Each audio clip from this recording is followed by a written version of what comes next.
and then try introducing. So after 2 months, have a slice of bread, see what happens. The most common symptoms are actually brain fog and bloating. And how many people have that and think it's age? Have you heard of poor old age? It gets blamed for so many things. In this video, you'll find out what common foods might be silently harming your health without you even realizing it, and discover a surprising link between your blood cells and allergies that could change everything with expert Barbara O'Neill. Stay with us because every moment unlocks a longer, vibrant life. Eosinophils are a very interesting white blood cell because when you have an allergy, eosinophil levels can rise. So at Misty Mountain Health Retreat, I take a drop of blood, put it under the microscope, and it comes up on the screen. And it shows you all your white blood cells and all your red blood cells. And if a person has an allergy to wheat, dairy, you will see more eosinophils. So in that drop of blood, I should see about 2 eosinophils. And eosinophils you can tell because they light up like a little light on a Christmas tree compared to the other white blood cells that are a duller white. Eosinophils are immune cells that play a crucial role in both allergic reactions and combating parasitic infections. When the immune system detects an allergen or parasite, eosinophils are triggered and release cytotoxic proteins to neutralize the perceived threat. While this is protective, it can also lead to inflammation, causing symptoms like swelling, itching, or even asthma. Eosinophils are particularly important in conditions like eosinophilic esophagitis, where the esophagus becomes inflamed due to an accumulation of these cells, usually triggered by food allergies. To reduce inflammation caused by elevated eosinophils, managing allergies through a tailored diet and avoiding known allergens is essential. Incorporating anti-inflammatory foods, such as omega-3 rich fish or flax seeds, can aid in controlling inflammation linked to high eosinophil levels. Because we have a dark field condenser, and so you've got a black background, so the white blood cells really light up. Now, if someone has 5 or 6 eosinophils, that's an indication that they are gluten sensitive. If they have 10 eosinophils, they are intolerant to gluten. If they have 16, 17, 18 eosinophils, they are celiac. So that's a severe intolerance. Some people, when I say, oh, you're gluten intolerant, they say, no, I've had a blood test. Or some people even have a biopsy of their colon, please don't do that, to test for celiac. And the doctor says, no, I'm not celiac. I said, no, you're not celiac, but you are gluten intolerant. Now, the test will never show the intolerance. It'll never show the sensitivity. You can have a slice of bread and it'll be out of your body in 24 hours. But the effect can remain for nearly 2 months. So you really have to stop it for 2 months. Don't start tonight. Don't start tomorrow. Don't start until your cupboards are well stocked. The distinction between gluten intolerance and celiac disease is essential for proper management.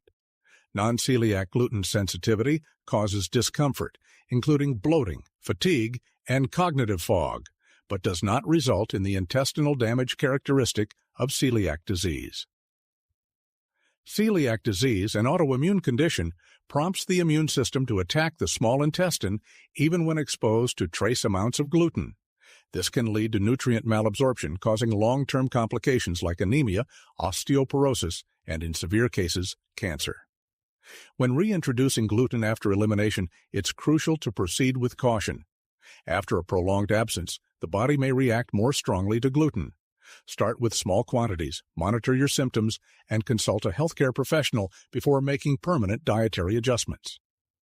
A 2016 study published in the American Journal of Gastroenterology found that approximately 6% of the population experiences non-celiac gluten sensitivity. This condition, while causing real symptoms, does not involve the same immune response as celiac disease. For those eliminating gluten, gluten-free alternatives like quinoa, amaranth, and buckwheat offer nutrient-rich substitutes to traditional wheat-based foods. These naturally gluten-free grains provide essential nutrients and fiber. You can get some very nice gluten-free pastas now. San Remo, they've got a great section. It used to be that if you cooked gluten-free pasta, it just went like a lump of glue. But today you can get some very nice gluten-free pastas. Just go into the Asian section and you get rice noodles, rice vermicelli noodles. There's so many options today. And you can get spelt sourdough bread. If someone's celiac, they can't even handle that, because as you'll see tomorrow night when we look at the acid alkaline lecture, the spelt has a little bit of gluten, but it's a less complex type. So usually people that are intolerant and sensitive can handle that one. It's a good idea to stop it all and then try introducing. So after 2 months, have a slice of bread, see what happens. The most common symptoms are actually brain fog and bloating. And how many people have that and think it's age? Have you heard of poor old age? It gets blamed for so many things.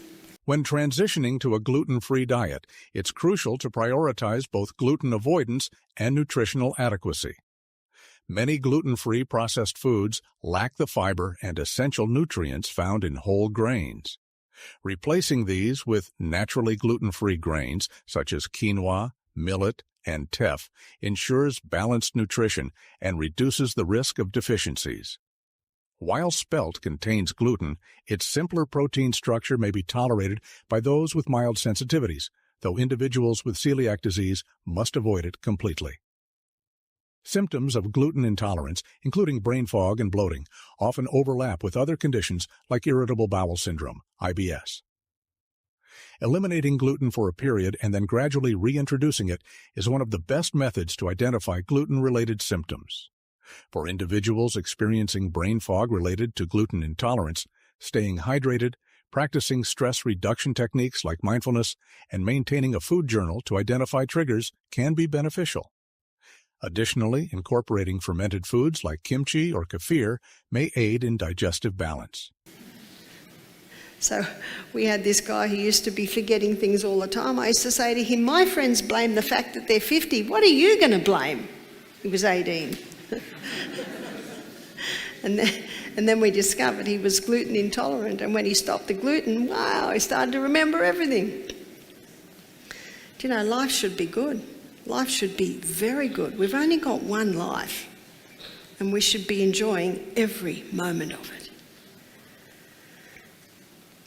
Let me tell you the story of one man who I saw when I was in Bermuda in May. He came to see me because he found out he had eosinophilia. I said, oh. He said, what can I do? I said, do you know what a rise in eosinophils is caused from? A gluten and a dairy intolerance. I said, just stop the gluten and the dairy. He says, is that it? I said, yeah, but give it 2 months. I looked at the slide of one guy and he had 10 eosinophils, and I said, wow, you've got an intolerance. He said, this is ridiculous. He said, I haven't even been eating it. And then he went, oh, the muffin on the plane. Eosinophilia, characterized by elevated eosinophil levels, is often linked to food intolerances like gluten or dairy sensitivity. However, eosinophilia can also result from parasitic infections, asthma, or autoimmune disorders. In cases related to food intolerance, eliminating the triggering food typically reduces eosinophil levels, improving symptoms such as fatigue, memory impairment, and digestive discomfort. Comprehensive testing is crucial for those with severe symptoms to rule out other causes of eosinophilia and avoid misdiagnosis. For managing eosinophilia caused by food intolerances, following an elimination diet and gradually reintroducing foods can help identify triggers. Consulting a nutritionist is recommended to ensure nutrient adequacy while avoiding allergens.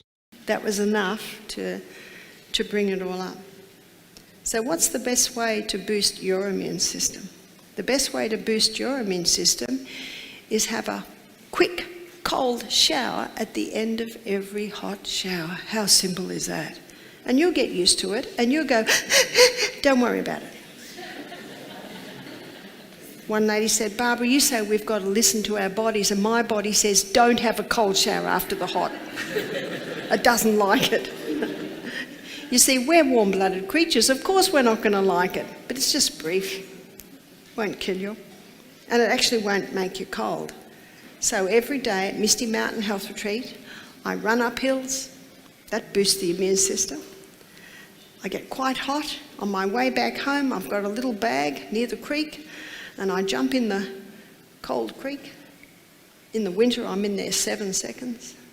I'm not in there long enough to get a cold. Dive out. Yeah, I dive out as quick as I dive in. And people are getting colds all the way around me, and I don't get them. In fact, when I was at Misty Mountain 2 weeks ago, I got a cold for 4 hours. Don't you love it? I blew my nose and sneezed for 4 hours.